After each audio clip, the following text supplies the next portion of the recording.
नमो बुद्धाय।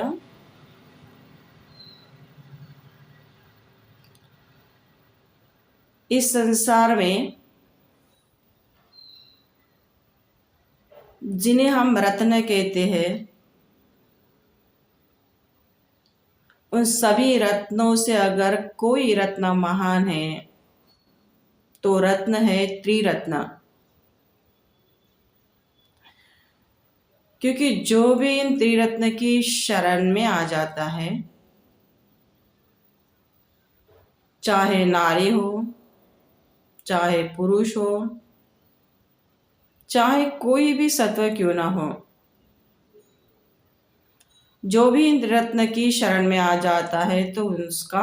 कल्याण हो जाता है, मंगल हो जाता है। कल्याण हो जाता है, मंगल हो जाता है, जीवन पूरी तरह बदल जाता है,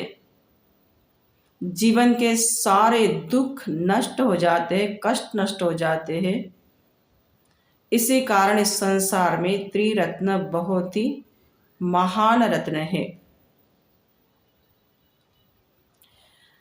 त्रिरत्न के बाद भगवान ने जो 7 रत्न बताए हैं, जैसे कि मणि रत्न, हाथी रत्न, अश्व रत्न, पुत्र रत्न, और उनमें से एक है रत्न जिसे भगवान ने कहा है कन्या रत्न। आज उसी कन्या रत्न के ऊपर हम थोड़ी यहाँ धर्म चर्चा करेंगे, क्योंकि भगवान कहते इस संसार में बहुत ही अनूठी कहानी है, बहुत ही अनूठा जीवन तो सबका है, लेकिन जिस कन्या को भगवान ने एक रत्न की उपमा दी है, तो ये रत्न की उपमा भगवान ने कन्या को ऐसे ही तो नहीं दी है, उसके पीछे कारण है, हेतु है, अर्थ है।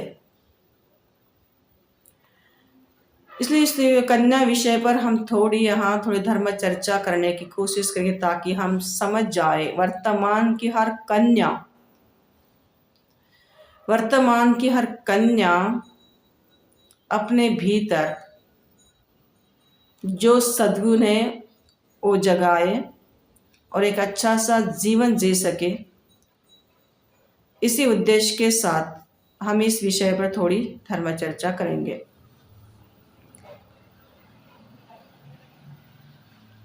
और कन्या रत्न कैसे महान है, जैसे कि हम देखते हैं बुद्ध शासन में जब राजा प्रसेनजित को कन्या हुई थी, जब उसके मंत्री ने उसे बताया था कि आपको कन्या प्राप्त हुई है, कन्या का जन्म हुआ है, तब राजा प्रसेनजित थोड़ा उदास हुआ था, निराश हुआ था। उसी समय भगवान ने राजा प्रसेनजित के मन को समझकर, जानकर, इस संसार में कन्या का जन्म होना कितना पुण्यमय है ये बताया था। भगवान राजा प्रसेनजित को कहते हैं कि राजा, कन्या का जन्म हुआ है तो आपको बहुत प्रसन्न होना चाहिए, बहुत खुश होना चाहिए, क्योंकि यही कन्या है कि जो आपके घर का, आपके परिवार का, यहाँ तक आगे जाकर ससुराल का भी और सभी समाज का भी इस संसार में कन्या रत्न बहुत ही उद्धार कर देती है, कल्याण कर देती है। तब राजा के मन को बहुत प्रसन्नता प्राप्त हुई थी, राजा बहुत खुश हुआ था।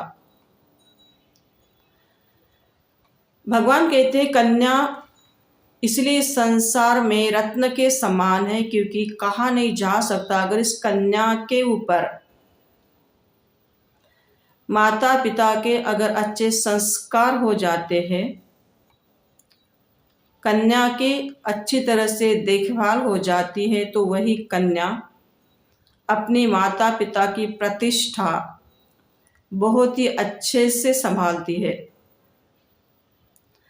अपने माता पिता का सम्मान बहुत ही अच्छे से प्रस्थापित कर देती है। अपने माता पिता के प्रति वही कन्या हमेशा उनके दिए हुए रास्ते पर, उनके दिए हुए संस्कारों पर चलकर एक बहुत ही अच्छा सा इतिहास लिख सकती है। यहाँ तक भगवान कहते हैं कि एक कन्या का जीवन अपने माता पिता के पास ही खत्म नहीं हो जाता। जब उसका विवाह हो जाता है, विवाह होने के बाद जिस परिवार में वो जाती है, जिस लोगों के सानिध्य में वो जाती है, कि जिनके ना उसे पहले पहचान होती है, ना कोई परिचित होता है, तो भी अपने स्वभाव से, अपने अच्छे चारित्र से, अपने संस्कार से, माता पिता ने दिए हुए संस्कारों के आधार पर उस परिवार का भी वो कल्याण कर देती है। उस परिवार में वो किसी की धर्मपत्नी होने का अच्छा सा कर्तव्य निभाती है, एक अच्छी बहू होने का कर्तव्य निभाती है। बहुत सारी ऐसी भूमिकाएं उसके जीवन में आ जाती है कि जो हर भूमिकाएं वो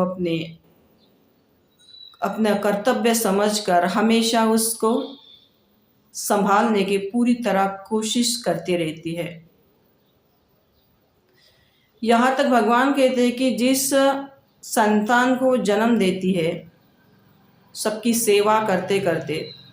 तो उस संतान को भी वो अच्छे संस्कार देकर इस संसार में जिस संतान को जन्म देती है, कि हम कह नहीं सकते कि वो कैसे संतान को जन्म देगी, किस महापुरुष को जन्म देगी, किस महामानव को जन्म देगी, कि जिनके जन्म देने के कारण इस संसार में बहुत लोगों का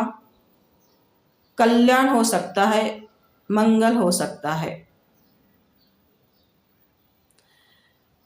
ये जो करती है कन्या, सबकी सेवा जो करती है, सबके जीवन का आधार जो बनती है,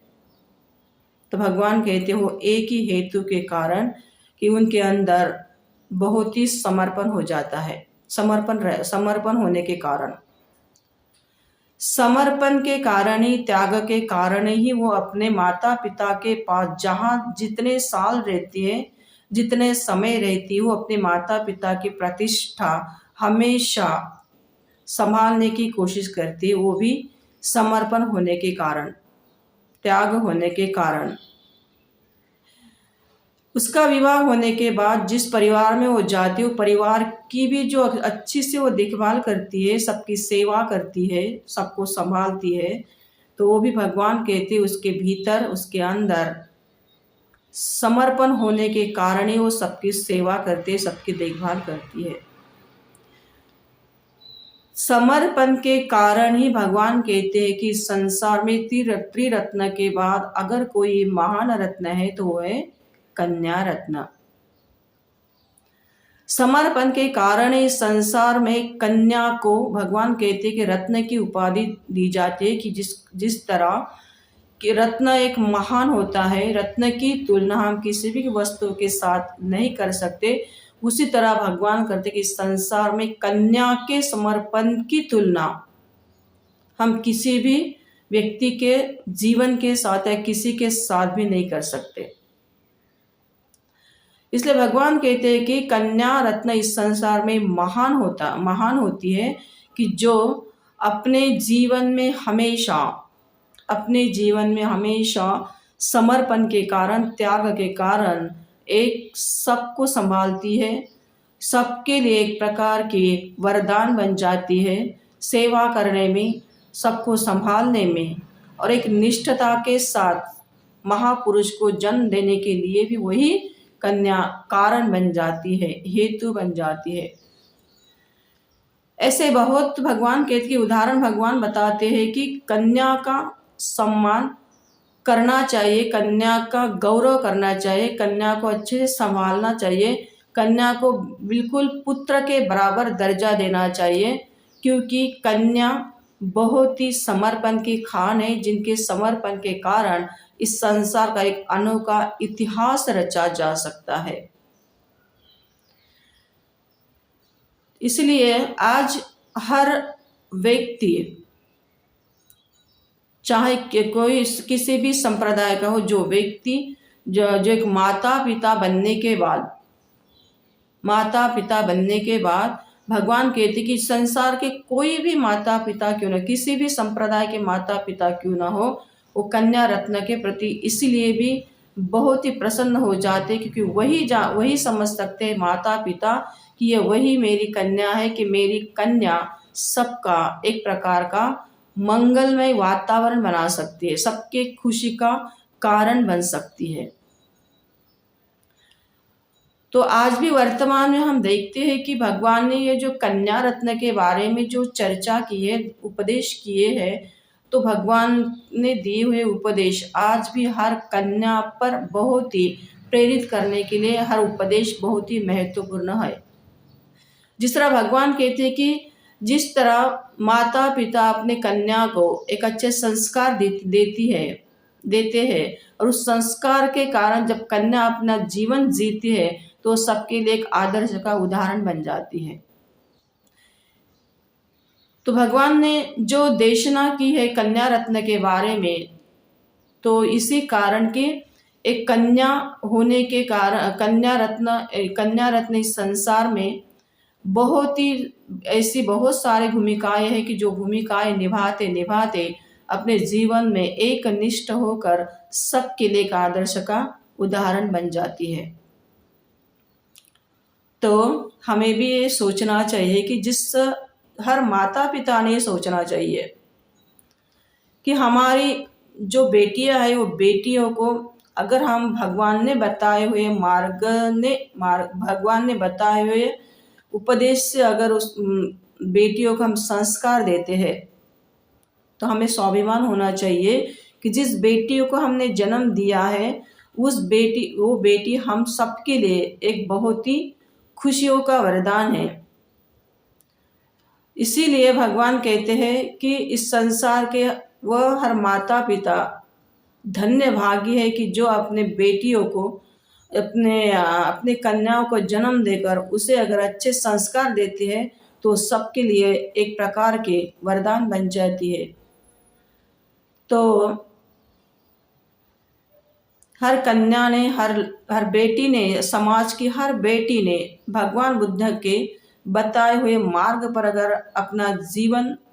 धारण किया, अपने जीवन को धर्म को उतारने की कोशिश की, तो आज भी समाज के हर बेटी का जीवन बहुत ही महत्वपूर्ण है, और वो हर बेटी इस समाज के लिए वरदान बन जाएगी, समाज के लिए एक बहुत ही खुशियों का उदाहरण बन जाएगी, आदर्श का उदाहरण बन जाएगी। इसी शब्द के साथ इस छोटी सी धर्म साकच्छा को यही विराम देती हूँ। सबका मंगल हो, सबका कल्याण हो। भवतु सर्वमंगलं, भवतु सर्वमंगलं, भवतु सर्वमंगलं।